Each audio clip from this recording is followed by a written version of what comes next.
তিলাওয়াতে সিজদা করার নিয়ম। তিলাওয়াতে সিজদা করার নিয়ম এই যে, দাঁড়িয়ে আল্লাহু আকবার বলে একটি সিজদা করবে এবং 3 বার সিজদার তাসবিহ পাঠ করবে। অতঃপর আল্লাহু আকবার বলে দাঁড়াবে। তাকবীর বলার সময় হাত উঠাতে হবে না এবং পরে হাত বাঁধতে হবে না। যদি না দাঁড়িয়ে বসে বসে সিজদা করে তবুও সিজদা আদায় হয়ে যাবে।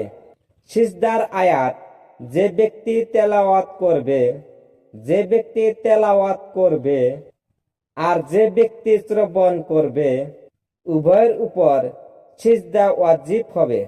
নামাজ সহিহ হওয়ার জন্য যে শর্তাবলী আছে, যথা ওযু থাকা, শরীর পাক থাকা, জায়গা পাক, কেবলামুখী হওয়া ইত্যাদি, তিলাওয়াতে সিজদার জন্য সেসব শর্ত মেনে নিতে হবে। হায়েস নেফাসের সময়, জানাবাতের অবস্থায় এবং হায়েস নেফাস হতে পাক হওয়ার গোসলের পূর্ব অবস্থায় যদি সিজদার আয়াত শুনে তবে সিজদা ওয়াজিব হবে, কিন্তু তখনই আদায় না করে পবিত্র হলে আদায় করবে। নামাজের মধ্যে যদি সিজদার আয়াত তেলাওয়াত করে তবে নামাজের মধ্যেই তিলাওয়াতে সিজদা আদায় করতে হবে। নামাজের বাইরে আদায় করলে আদায় হবে না। কোনো ব্যক্তি যদি কোনো ইমামের নিকট সিজদার আয়াত শুনে তারপর তার পিছনে ইকদেতা করে তবে সে ইমামের সাথে সিজদা করবে। যদি তার ইকদেতা করার পূর্বে ইমাম তিলাওয়াতে সিজদা আদায় করে ফেলে তখন দুটি সূরত হতে পারে। প্রথম হলো, ইমাম যে রাকাতে সিজদার আয়াত তেলাওয়াত করেছে সে রাকাতই যদি সে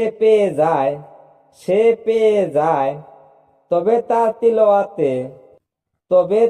তিলাওয়াতে সিজদা করতে হবে না। যে রাকাত পাওয়ার কারণে তিলাওয়াতে সিজদায়ও পেয়েছে বলে গণ্য হবে। নাম্বার 2, আর যদি সে সেই রাকাতটি না পায় তবে নামাজ শেষ করার পর নামাজের বাইরে তিলাওয়াতে সিজদা আদায় করা তার উপর ওয়াজিব। ইমাম যদি মুক্তাদি থেকে সিজদার আয়াত শুনে তবে ইমাম ও মুক্তাদি কারো উপর তিলাওয়াতে সিজদা ওয়াজিব হবে না। এবং আরো যে সকল লোক যে নামাজে শরীক হয়েছে তাদের উপরও নয়। অবশ্য এমন কোন লোক যদি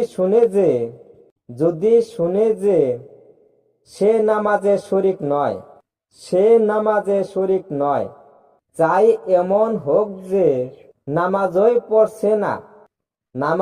পড়ছে না অথবা অন্য কোনো নামাজে রত রয়েছে, তবে তার উপর তেলাওয়াতে সিজদা ওয়াজিব হবে। তিলাওয়াতে সিজদার মধ্যে খিলখিলিয়ে হাসার কারণে ওযু ভঙ্গ হয় না, তবে সিজদা বাতিল হয়ে যাবে। তিলাওয়াতে সিজদায় পুরুষ মহিলার পাশাপাশি হলে তিলাওয়াতে সিজদা নষ্ট হয় না। নামাজের বাইরের তিলাওয়াতে সিজদা নামাজের ভিতরে এবং নামাজের ভিতরের তিলাওয়াতে সিজদা নামাজের বাইরে, এমনকি অন্য কোনো নামাজের মধ্যেও আদায় করা যায় না। সুতরাং যদি কেউ নামাজের মধ্যে সিজদার আয়াত পাঠ করে সিজদা না করে, তবে এজন্যে সে গুনাহগার সাব্যস্ত হবে।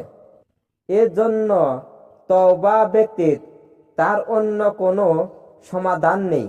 অথবা দয়াবান আল্লাহ তাআলা নিজ দয়া ও অনুগ্রহে তাকে ক্ষমা করে দিতে পারেন।